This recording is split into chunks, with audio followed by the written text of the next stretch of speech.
ഭാരതത്തിലെ നിയമ സംവിധാനത്തിൽ വിപ്ലവകരമായ മാറ്റങ്ങൾ ലക്ഷ്യമിട്ട് കേന്ദ്ര സർക്കാർ അവതരിപ്പിച്ച സുപ്രധാന നീക്കമാണ് ജൻ വിശ്വാസ് ഭേദഗതി ബിൽ. രാജ്യത്തെ വ്യവസായ സൗഹൃദ അന്തരീക്ഷം മെച്ചപ്പെടുത്തുന്നതിനും സാധാരണക്കാരുടെ ജീവിത സൗകര്യങ്ങൾ വർദ്ധിപ്പിക്കുന്നതിനുമായി വിഭാവനം ചെയ്തിട്ടുള്ള ഈ നിയമം കാലാഹരണപ്പെട്ട നിയമവ്യവസ്ഥകളെ പരിഷ്കരിക്കാനാണ് ശ്രമിക്കുന്നത്. 2023 42 നിയമങ്ങൾ പരിഷ്കരിച്ചുകൊണ്ട് തുടങ്ങിയ ജൻ വിശ്വാസ് പ്രക്രിയയുടെ വിപുലീകരിച്ച രൂപമാണ് 2026 ഈ പുതിയ ബിൽ. ചെറുകിട നിയമലംഘനങ്ങളെ ക്രിമിനൽ കുറ്റകൃത്യങ്ങളുടെ പട്ടികയിൽ നിന്ന് ഒഴിവാക്കി അവയെ കേവലം പിഴ ഈടാക്കാവുന്ന സിവിൽ കുറ്റങ്ങളായി മാറ്റുക എന്നതാണ് ഇതിന്റെ കാതൽ. ഇതിലൂടെ കോടതികളുടെ ഭാരം കുറയ്ക്കാനും സാധാരണക്കാർക്കും ചെറുകിട വ്യവസായികൾക്കും നിയമക്കുരുക്കുകളില്ലാതെ സുതാര്യമായ സാഹചര്യം ഒരുക്കുകയുമാണ് സർക്കാർ ലക്ഷ്യമിടുന്നത്. 79 കേന്ദ്ര നിയമങ്ങളിലായി ആകെ 784 ഭേദഗതികളാണ് ഈ ബില്ലിലൂടെ കൊണ്ടുവരുന്നത്. ഇതിൽ 717 വ്യാപാര സൗകര്യം വർദ്ധിപ്പിക്കാനും 67 ജനജീവിതം മെച്ചപ്പെടുത്താനുമാണ് ഉദ്ദേശിക്കുന്നത്.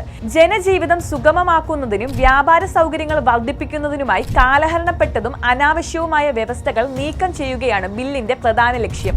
1000-ലേറെ കുറ്റകൃത്യങ്ങൾക്കുള്ള ശിക്ഷാവിധികൾ ഏകീകരിക്കാനും ഇതിലൂടെ നിർദ്ദേശമുണ്ട്.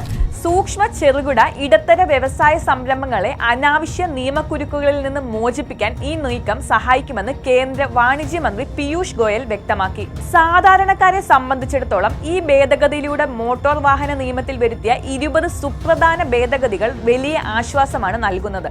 ഉദാഹരണത്തിന് ഡ്രൈവിംഗ് ലൈസൻസ് കാലാവധി കഴിഞ്ഞാലും 30 ദിവസം വരെ അത് നിയമപരമായി ഉപയോഗിക്കാൻ അനുമതി നൽകിയത് ശ്രദ്ധേയമായ മാറ്റമാണ്.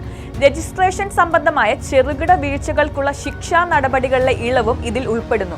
1986 പരിസ്ഥിതി സംരക്ഷണ നിയമം, 2000 IT ആക്ട്, 1998 കാലാഹരണപ്പെട്ട പോസ്റ്റ് ഓഫീസ് നിയമം എന്നിവയിലെല്ലാം കാലാനുസൃതമായി മാറ്റങ്ങൾ ഈ ബില്ലിലൂടെ വരുത്തിയിട്ടുണ്ട്. പുതിയ ബില്ലിനെതിരെ ശക്തമായ വിയോജിപ്പുമായി പ്രതിപക്ഷം രംഗത്തെത്തിയിട്ടുണ്ട്. ഇത്തരം ഭേദഗതികൾ അഴിമതിയെ പ്രോത്സാഹിപ്പിക്കുമെന്നും നിലവിലുള്ള നിയമ സംവിധാനത്തെ ദുർബലപ്പെടുത്തുമെന്നും പ്രതിപക്ഷം കുറ്റപ്പെടുത്തുന്നു. കോർപ്പറേറ്റുകളുടെ നിയമലംഘനങ്ങളെ സാധാരണവൽക്കരിക്കാനാണ് സർക്കാർ ശ്രമിക്കുന്നതെന്നാണ് പ്രധാന വിമർശനം. എന്നാൽ വിശ്വാസത്തിൽ അധിഷ്ഠിതമായ ഒരു ഭരണ സംവിധാനത്തിലൂടെ ബിസിനസ് സൗഹൃദമായ ഒരു ഇന്ത്യയെ കെട്ടിപ്പടുക്കാനുള്ള ചുവടുവെപ്പായാണ് സർക്കാർ ഈ നടപടിയെ വിലയിരുത്തുന്നത്. വരും വർഷങ്ങളിൽ ഇന്ത്യയുടെ ഭരണ വ്യവസായ മേഖലകളിൽ ഈ ബില്ല് വലിയ സ്വാധീനം ചെലുത്തുമെന്ന് പ്രതീക്ഷിക്കപ്പെടുന്നുണ്ട്.